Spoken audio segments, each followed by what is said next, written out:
नमस्ते दोस्तों, मैं आपका दिल से स्वागत करती हूँ। दोस्तों, मेरी सास ने प्लास्टिक सर्जरी करवाई थी। वो मेरे शौहर की माँ नहीं, बहन लगती थी। वो इतनी जवान लगती थी कि जो भी मेरी कोई जानने वाली मेरे घर आती तो अपने बेटे के लिए मेरी सास का हाथ मांगती। मैं तंग आ गई थी। एक दिन मेरा 25 साल का भाई दुबई से आया तो मेरी सास को देखकर आशिक हो गया। उसे लग रहा था कि मेरी सास नहीं, मेरी ननद है और मैं झूठ बोल रही हूँ उससे ताकि ये रिश्ता ना हो। एक दिन हमने देखा कि मेरी सास नहीं मिल रही। मेरे शौहर ने बहुत तलाश की पर वो नहीं मिली। फिर एक खत मिला जिसमें मेरी सास ने लिखा था कि वो मेरे भाई के साथ। दोस्तों, मेरे पैरों तले जमीन उस वक्त निकली जब मुझे वो खत मिला जिसमें लिखा था, मुझे पता है कि तुम लोग मुझे ढूंढ रहे होंगे, परेशान हो रहे होंगे, लेकिन यकीन करो मैं जहाँ भी हूँ बहुत मजे में हूँ, अपनी जिंदगी से लुत्फ उठा रही हूँ। आखिर जिंदगी के हसीन लम्हों पर कुछ मेरा भी तो हक है, इसलिए मैं अर्जुन के साथ घर छोड़कर चली गई हूँ। आगे जो लिखा था मुझे पढ़कर शर्म आ गई। गौरी बेटा, शाम में बिल्कुल देर मत करना, वक्त पर तैयार हो जाना, आज लड़के वाले आ रहे हैं। अम्मी ने खुशी में चिल्ला चिल्ला कर सारा घर सर पर उठा रखा था। मैं मंदिर में खड़ी थी ताकि ऊपर वाले से वो सब मांगू जो मुझे चाहिए। आप सुन रहे हैं ना जो मैं कह रही हूँ? वैसे आपस की बात है, लेकिन मुझे सास नामक से बहुत डर लगता है। कोई ऐसा चमत्कार कर दो ना कि मेरी सास अपनी दुनिया में मग्न रहे। उसके कुछ अपने ऐसे काम हो जो वो मुझ पर नजर ना रख सके, बस सारा ध्यान में मग्न रहे ताकि मैं अपने पति के साथ सुकून से वक्त बिता सकूं और उनसे ढेर सारी बातें करूं, और वो बस जब घर लौटें तो सिर्फ मेरी सुने। प्लीज मेरी अर्जी सुन ले। बाहर निकली तो अम्मी ने सारा घर सर पर उठा रखा था। सफाई सुथराई, शाम के इंतजामात सब ऐसे हो रहे थे जैसे कोई त्योहार हो। मैं ये सब देखकर हैरान हो गई, क्योंकि ये कोई पहला रिश्ता तो नहीं था जो मेरे लिए आ रहा था। अम्मी, ये सब करने की क्या जरूरत है? कौन सा ये सब कुछ पहली बार हो रहा है मेरे साथ? अरे बेटा, ये सब तो करना ही पड़ता है, आखिर अच्छा सुहाग भी तो देखना है। अम्मी मुस्कुराते हुए बोलती हुई आगे चली गई। शाम के वक्त मैं सिंगार मेज पर बैठी हुई शीशे के सामने सजी संवरी थी और सोच रही थी, पता नहीं मेरा होने वाला पति कैसा होगा, मुझे प्यार भी करता होगा कि नहीं, पता नहीं उसे कैसी लड़की पसंद होगी, और ससुराल वाले कैसे होंगे। अम्मी मुझे नीचे से आवाज देने लगी, इसका मतलब था वो लोग आ चुके थे। मैंने दुपट्टा ठीक किया और नीचे उतर गई। अम्मी ने मुझे जल्दी से ट्रे पकड़ाई और मैं अंदर कमरे में दाखिल हो गई। मेज पर ट्रे रखकर मैंने अपनी सासू माँ, मतलब मेरी होने वाली सास के पैर छुए और सामने सोफे पर आकर बैठ गई। सास के बिल्कुल साथ बैठे थे। शर्म से मेरी आंखें इस कदर झुकी हुई थी कि मैं नजर भर उन्हें देख भी न सकी। जल्दीबाजी में बंधा रिश्ता कहानी कुछ इस तरह से है कि मैं एक आम सी लड़की हूँ। मेरा नाम रानी है और मैं एक पारंपरिक पूर्वी घराने में पली बड़ी हूँ। मेरी जिंदगी भी आम सी रही थी। पढ़ाई पूरी करने के बाद मेरी शादी के मसले उठने लगे थे, लेकिन किस्मत कुछ ऐसी रही कि एक के बाद एक रिश्ता आता और कुछ न कुछ समस्या हो जाती। कभी मेरी पढ़ाई कम होने का बहाना होता तो कभी ज्यादा, कभी मेरे कद या रंग को लेकर एतराज होता तो कभी किसी और वजह से। वक्त गुजरता गया और घरवालों की फिक्र बढ़ती गई कि मेरी उम्र निकलती जा रही थी और अब शादी के बारे में सोचना जरूरी था। फिर एक दिन अचानक ये खबर मिली कि रिश्ते वालों ने हाँ कर दी। ये सुनकर मैं बहुत खुश हुई, या तो मेरी शादी कहीं होती ही नहीं थी या अब हो रही तो इतनी जल्दी। ये रिश्ता हमारे करीबी रिश्तेदारों के जरिए आया था। लड़के का नाम राज था।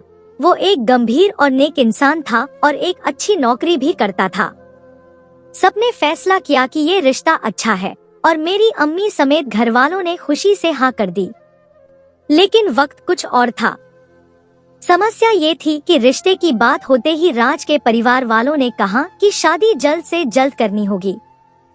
उनके मुताबिक ये शादी इसी महीने में होनी चाहिए, वरना कुछ वजहों से देरी मुमकिन नहीं हो सकेगी। 1 हफ्ते बाद ही मेरी सगाई का कह दिया था और फिर 5 दिन बाद शादी। मेरी अम्मी इस कदर जल्दीबाजी से कुछ परेशान हुई। उनके ख्याल में शादी का इतना बड़ा फैसला इतनी जल्दी करना मुनासिब नहीं था, और वैसे भी मेरा भाई दुबई में था जो मेरी शादी में शामिल होने के लिए खास वक्त लेकर आना चाहता था।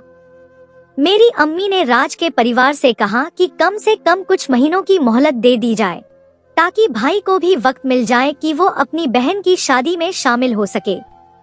लेकिन राज के परिवार की तरफ से ये जवाब आया कि शादी बस 1 हफ्ते के अंदर अंदर ही होनी है और वो कोई देरी बर्दाश्त नहीं कर सकते। इस जल्दीबाजी ने हमें सबको बेहद फिक्रमंद कर दिया। मेरी माँ परेशान थी और भाई को भी जब ये बात मालूम हुई तो उसने भी दुबई से अपनी नाराजगी का इजहार किया कि इतनी जल्दी कैसे मुमकिन है। उसने कहा कि वो अपनी छुट्टियों को तय करके जरूर आना चाहता है, लेकिन उसे कम से कम 1 महीने का वक्त चाहिए। लेकिन शायद नसीब को कुछ और ही मंजूर था। एक तरफ दिल चाह रहा था कि शादी से इनकार कर दिया जाए, लेकिन दूसरी तरफ सब घरवालों को लगा कि कहीं इतना अच्छा रिश्ता हाथ से न निकल जाए। 1 हफ्ते के अंदर शादी के शहनाई बज गए। यूं लगता था जैसे सारी खुशियां अचानक मिल गई हों। मेरे हाथों में मेहंदी लग गई और अब सब उसमें मेरे होने वाले शौहर का नाम ढूंढ रहे थे। 5 दिन बाद शादी की रस्म भी तय कर दी गई। मुझे यूं लगा जैसे मेरी जिंदगी की एक बड़ी खुशी जल्दीबाजी में मेरे हाथों में आ रही हो। शादी के दिन भाई की गैर मौजूदगी की वजह से मैं उदास थी, लेकिन मेरे दिल में ये भी ख्याल आया कि शायद ये जल्दीबाजी कुदरत की मर्जी हो और इसमें मेरी भलाई हो। एक शानदार मंडप के नीचे हमारी शादी की रस्म जारी थी। हर तरफ खूबसूरती और रोशनी का एक हसीन संगम था। मंडप को फूलों, गुलाब की पंखुड़ियों और सुनहरी लड़ियों से ऐसे सजाया गया था कि वो किसी ख्वाब जैसा लग रहा था। दीपक की मध्यम रोशनी और महकते फूलों की खुशबू ने एक अलग सा माहौल बना रखा था। मैं लाल रंग के दुल्हन के जोड़े में हाथों में मेहंदी रचे एक घूंघट के पीछे बैठी थी। दिल की धड़कनें तेज थी और आंखों में एक बेचैनी सी थी। हालांकि सब कुछ मेरे सामने था, लेकिन मैं कुछ देख नहीं पा रही थी, नहीं अपने शौहर की एक झलक देख पाई थी, क्योंकि घूंघट ने मेरे इर्द गिर्द एक पर्दा सा डाल दिया था। मेरे दिल में कई ख्याल और जज्बात थे, जैसे दिल में मोहब्बत और नयापन, एक नया सफर शुरू होने की खुशी और कुछ घबराहट भी। हर बार जब मुझे महसूस होता कि शायद वो मेरे करीब है, दिल में एक अजीब सी झिझक पैदा हो जाती। ये शख्स मेरी जिंदगी का साथी होगा, ये सोचकर दिल को सुकून भी मिलता और एक हल्की सी घबराहट भी।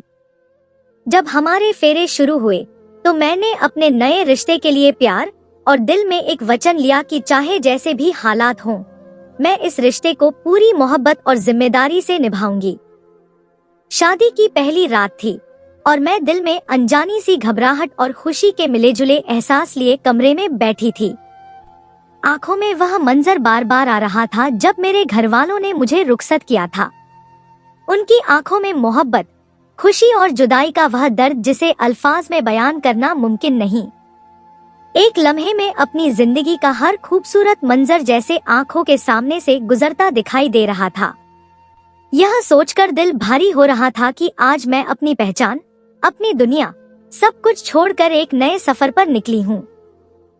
कमरे में एक खामोशी थी और मैं दिल की धड़कनों को काबू में करने की कोशिश कर रही थी। इतने में दरवाजा खुला और राज कमरे में दाखिल हुए। मेरी दिल की धड़कनें और तेज हो गईं। वह आहिस्ता आहिस्ता मेरे करीब आए और मोहब्बत भरी निगाहों से देखते हुए मेरे घूंघट को धीरे से उठाया। उनकी आंखों में एक नर्म मोहब्बत और खुलूस की झलक थी, जैसे उन्होंने मेरे हर एहसास को समझ लिया हो। उनके चेहरे पर वह मुस्कुराहट और आंखों में वह मेहरबानी ने मेरी घबराहट को कम कर दिया। उनकी निगाहों में मेरे लिए इज्जत और मोहब्बत का एक एहसास था, जिसने मेरी जिंदगी के नए सफर को एक खूबसूरत आगाज दे दिया। शादी के सिर्फ 3 रोज बाद मेरी सास अपनी सर्जरी के लिए चली गईं। शायद इसी मसले की वजह से उन्होंने शादी में जल्दीबाजी की थी। घर में अचानक एक खामोशी सी छा गई थी और जैसे ही हमें अकेले वक्त गुजारने का मौका मिला, मेरी तो जैसे मौजें हो गई। नई शादी और जिंदगी का यह आगाज मेरे और राज के लिए यादगार बन गया। हम दोनों ने मिलकर उन चंद दिनों को ऐसे गुजारा जैसे वक्त का कोई हिसाब ही न हो। राज ने मेरे लिए खास डिनर प्लान किए, कभी मुझे शहर के खूबसूरत मुकामात की सैर करवाई और कभी हम दोनों ने फिल्में देखकर पूरी रात जागकर बातें की। यह दिन हमारी जिंदगी के सबसे खूबसूरत और कीमती लम्हे थे। हमने एक दूसरे को जाना और हंसी खुशी के वह पल बांटे जो हमेशा याद रहेंगे। हर लम्हा जैसे एक नए रंग में ढला हुआ था और राज की मोहब्बत ने मेरी जिंदगी को मुकम्मल कर दिया। एक दिन दोपहर को अचानक दरवाजे की बेल बजी। मैंने समझा कि शायद राज होंगे या कोई करीबी अजीज। जैसे ही मैंने दरवाजा खोला तो सामने एक नौजवान लड़की को देखकर हैरत में डूब गई। वह लंबे बाल, चमकती त्वचा और दिलकश मुस्कुराहट के साथ बिल्कुल 18 साल की लड़की की तरह लग रही थी। मैं कुछ कह भी ना पाई कि उसने अपनी पहचान करवाई। अरे, पहचाना नहीं? मैं शांति देवी हूँ, तुम्हारी सास। मेरी तो आंखें फटी की फटी रह गईं। मेरी सास, जो कुछ दिन पहले ही सर्जरी के लिए गई थी, आज एक नई जिंदगी और नए रूप में सामने खड़ी थी। 55 साल की औरत अब बिल्कुल 18 साल की लग रही थी। मैं हैरान और परेशान उनको देखती रह गई। उन्होंने हंसकर कहा, क्या हुआ? ऐसे क्यों देख रही हो? फिर मुस्कुराते हुए उन्होंने बताया कि सर्जरी की वजह से उनकी सेहत में इतनी बेहतरी आई कि वह खुद को बिल्कुल नया महसूस कर रही हैं। उनकी जिंदगी में यह तब्दीली वाकई हैरत अंगेज थी। हमने उन्हें अंदर बुलाया और फिर हम सब ने मिलकर खूब बातें की। शांति देवी की यह तब्दीली घर में खुशियों और हैरत का बायस बन गई। मेरी सास ने चंद महीने पहले प्लास्टिक सर्जरी कराई थी।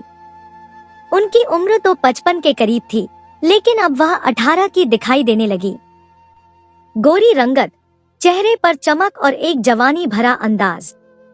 जब भी मेरी कोई दोस्त या रिश्तेदार उन्हें देखती तो हैरान रह जाती और अब तो लोग मुझसे उनके रिश्ते की बात करने लगे थे और अक्सर लोग समझते थे कि कोई पुरानी रिश्तेदार या कोई राज की कजिन हमारे घर ठहरने आई है। अब लोगों ने मजाक उड़ाना शुरू कर दिया था। शुरू में तो ये बातें मुझे भी दिलचस्प लगती थी, लेकिन धीरे धीरे मुझे एहसास होने लगा कि यह मजाक अब मेरी जिंदगी में उलझने पैदा कर रहा है। प्लास्टिक सर्जरी के बाद मेरी सास की शख्सियत में जैसे एक नई जान आ गई थी। उनका रवैया और तर्ज जिंदगी बदलने लगा था। वह जो पहले एक संजीदा और रिवायती थी, अब उन्हें फैशन और जदीद तर्ज जिंदगी का शौक हो गया था। कपड़ों का इंतखाब पहले के मुकाबले में बिल्कुल अलग हो गया था। वह अब जदीद तर्ज के कपड़े पहनने लगीं, जो उनकी उम्र से कहीं ज्यादा नौजवानों पर जचते थे। उनके लिबास अब चमकदमक से भरपूर और फैशन के नए रुझानों के मुताबिक थे। पहले जहां वह सादा सा लिबास पहनकर खुश रहती थी, अब उन्हें अलग और बोल्ड डिजाइन पसंद आने लगे थे। सिर्फ कपड़े ही नहीं, बल्कि उनकी जिंदगी का हर पहलू जैसे बदलने लगा। अब वह अक्सर शाम को तैयार होकर पार्टियों में जाने लगी। दोस्तों के साथ वक्त गुजारना और मुख्तलिफ तकरीबात में शिरकत करना उनके रोजमर्रा का मामूल बन गया। वह अक्सर शाम को बाहर निकल जाती और कई बार रात को देर से वापस आती। हमें यह सब देखकर हैरत होती, क्योंकि यह सब उनके पहले वाले मिजाज के बिल्कुल बरक्स था। इससे पहले वह ज्यादातर घर के कामों में मशगूल रहती और हर एक के ख्याल में रहती, लेकिन अब वह जैसे अपनी जिंदगी को नए अंदाज से जीना चाहती थी और इसमें किसी की राय या नाराजगी की परवाह नहीं करती थी। यह तब्दीलियां सबके लिए हैरत का बायस थी।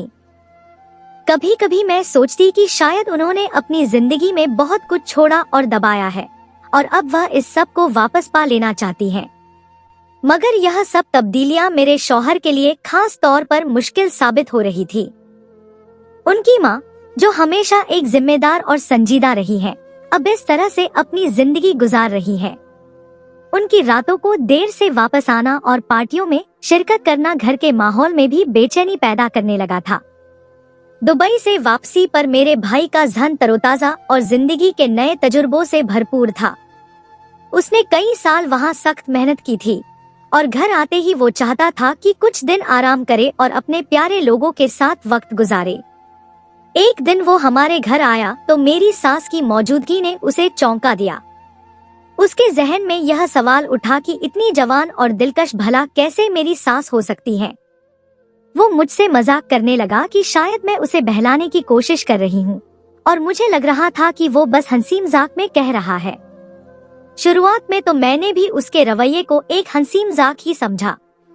मेरा भाई और मेरी सास कभी कभार एक दूसरे के साथ वक्त गुजारते, हंसते और बातें करते। एक दिन मैंने देखा कि वो दोनों बाग में बैठे एक लंबी बातचीत कर रहे हैं।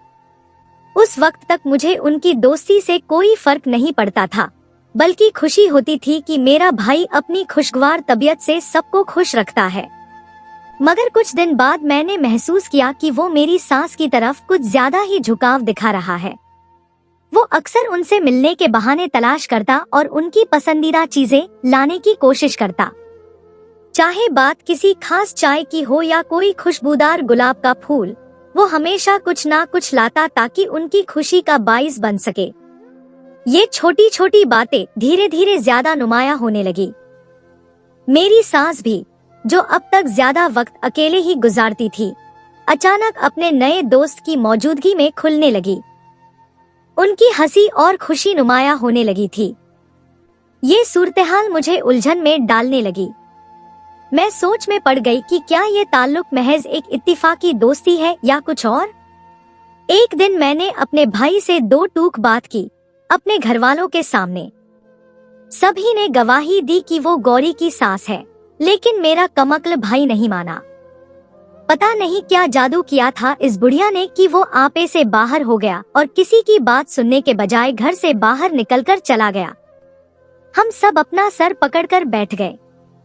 पिताजी की कोशिश थी कि अर्जुन वापस बाहर चला जाए, लेकिन भाई अपनी ही मर्जी के मालिक थे।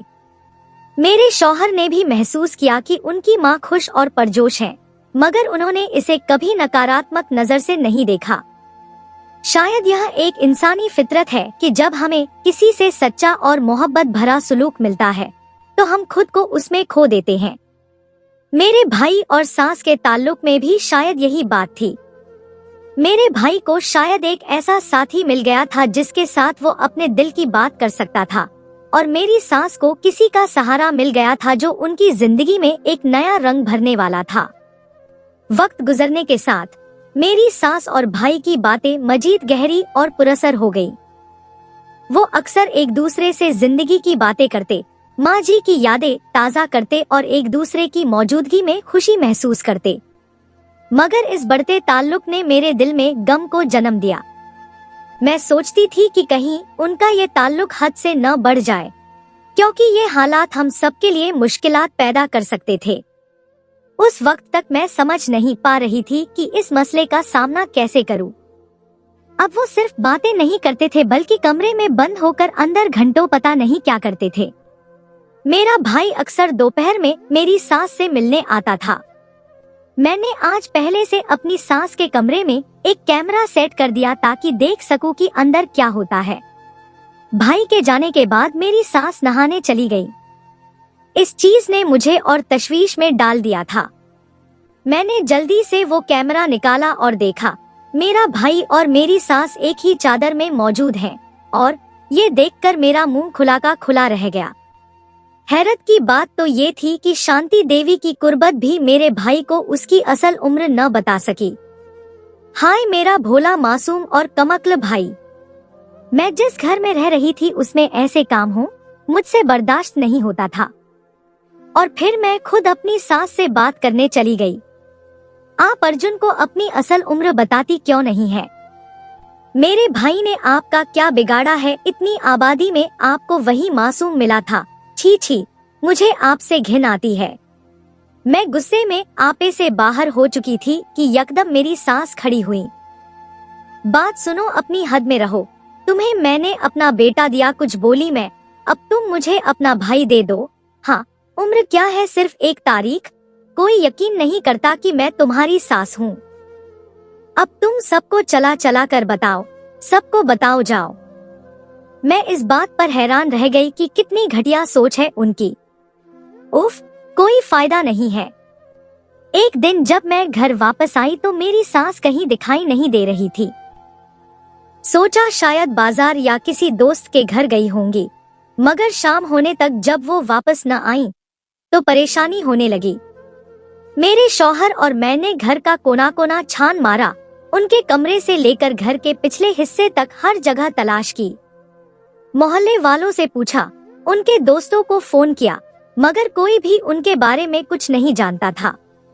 ये स्थिति हम सबके लिए परेशान करने वाली थी और 2 दिन गुजर गए, मगर उनका कोई सुराग न मिला। हर गुजरते लम्हे के साथ हमारी बेचैनी बढ़ती गई। इस अचानक गायब होने की कोई वजह समझ में नहीं आ रही थी। तीसरे दिन जब हम सब मानसिक रूप से थक चुके थे तो एक खत मिला। खत को देखकर मैं चौंक कर उसे खोला और जैसे जैसे उसके अल्फाज मेरे सामने आते गए, मेरी आंखें हैरत से खुली की खुली रह गईं। मेरी सास ने लिखा था कि वो मेरे भाई के साथ जा रही हैं। उन्होंने अपने खत में इस फैसले की वजह बताते हुए लिखा कि वो अपनी जिंदगी में पहली बार अपनी खुशियों को दे रही हैं।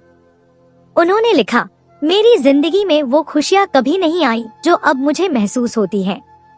मैंने हमेशा जिंदगी में जिम्मेदारियों को निभाया और अपनी खुशियों को छोड़ दिया, लेकिन अब मैं अपनी खुशियों के पीछे जाना चाहती हूँ।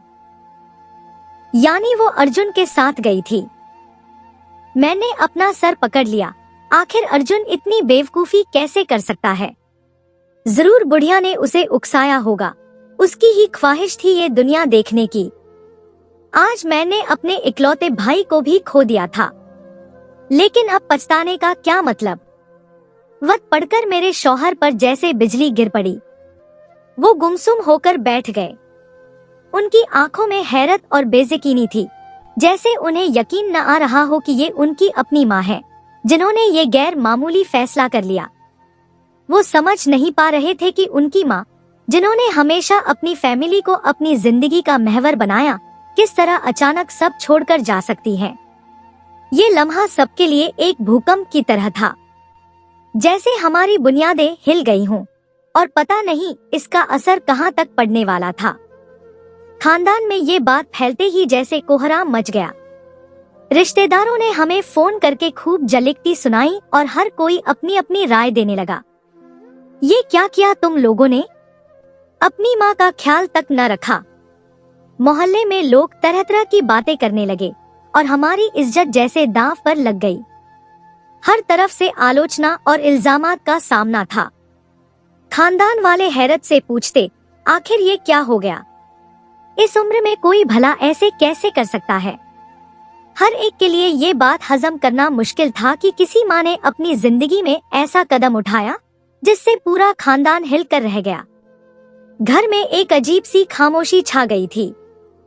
मेरे शौहर और मैं अक्सर एक दूसरे को खामोश नजरों से देखते रहते। कुछ कहने के लिए अल्फाज नहीं बचते थे। ये सूरत-ए-हाल हमें एक ऐसी गहरी सोच में डाल गई कि शायद हम कभी उनकी खुशियों को समझ नहीं पाए थे। शायद वो सारी जिंदगी खुद को कुर्बान करके थक चुकी थी। हम सदमे और शर्मिंदगी के बोझ तले दब गए थे और जिंदगी जैसे हमें एक नए सवाल नामे के साथ इम्तिहान में डाल चुकी थी। इस वाक़े को 1 साल बीत चुका था। एक दिन मैं मॉल में गई जहां मेरी मुलाकात अर्जुन से हुई, जो मुझे देखते ही मेरे गले से लिपट गया और रोने लगा। क्या हुआ बताओ? गौरी, वो औरत नहीं जल्लाद है जो मर्द को पीती है, मुझे उससे बचाओ।